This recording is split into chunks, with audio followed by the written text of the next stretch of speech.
आप लोग कूड़े को मुद्दा बना रहे हैं एमसीडी चुनाव में। भारतीय जनता पार्टी ने प्रदूषण को मुद्दा बनाया था, लेकिन इस बार प्रदूषण और या यूं कहें कि बीजेपी का साथ भगवान ने नहीं दिया, आपका साथ ज़्यादा दिया, क्योंकि प्रदूषण नहीं दिख रहा है। प्रदूषण पे काम किया हम लोगों ने।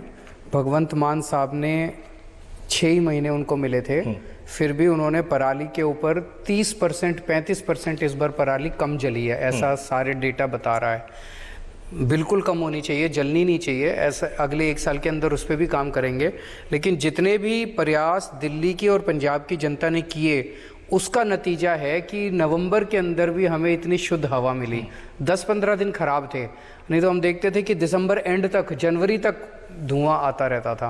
अब तक का रिकॉर्ड दिख रहा है कि पिछले 10 साल में शायद सबसे साफ हवा, सबसे साफ हवा ही है। आप बढ़ते हैं कूड़े, क्योंकि आप लोग लगातार कूड़े की बात कर रहे हैं एमसीडी चुनाव में, और हम देखते हैं कि दिल्ली के तीनों एंट्री पॉइंट पर कूड़े के 3 पहाड़ हैं। आप बार बार कह रहे हैं इसको खत्म कर देंगे, क्या कोई रोड मैप ऐसा है और क्या कोई डेडलाइन लेके आप लोग चल रहे हैं? इशू केवल कूड़े के पहाड़ का नहीं है, कूड़ा का पहाड़ तो हटाना ही है।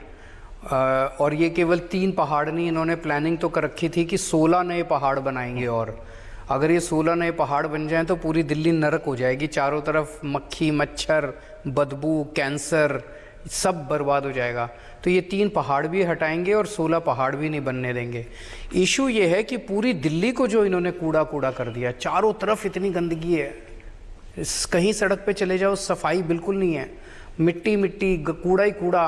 और अभी तो दिल्ली में कूड़े का कैसे होता है निस्तारण कि आपके घर से कोई कूड़ा लेके जाता है और वो एक खत्ता होता है, खत्ते में जाके कूड़ा डालता है, वहाँ से कोई ट्रक आके कूड़ा उसको ले जाता है।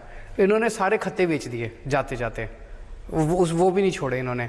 तो अब खत्ते बचे नहीं, कूड़ा डालने की जगह नहीं बची। तो अब आपके घर से जनता जो है अब अपने घर का कूड़ा जो है जहाँ मर्जी फेंक देती है, एक पॉलीथीन में डालती है और जहाँ मर्जी फेंक देती है। पूरी दिल्ली कूड़ा हो गई है। इसको सारी चीज़ को ठीक करना पड़ेगा, कूड़े के निस्तारण को ठीक करना पड़ेगा, पहाड़ों को ठीक करना पड़ेगा, सबको ठीक करना पड़ेगा। और ये कोई रॉकेट साइंस थोड़ी है। पूरी दुनिया में सारे शहर जो हैं अब साफ़ सुथरे हो गए, तो आप ग्लोबल टेंडर अगर जारी करोगे आपको इसका समाधान मिल जाएगा।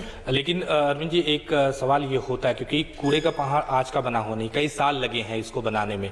दूसरा, रोज जो कूड़ा आता है उसको भी एक जगह के लाके सेग्रीगेट करना, और फिर अब टेक्नोलॉजी अवेलेबल है पूरी दुनिया के अंदर। मैं 1-2 देशों में गया था, वहाँ देखने को मिला।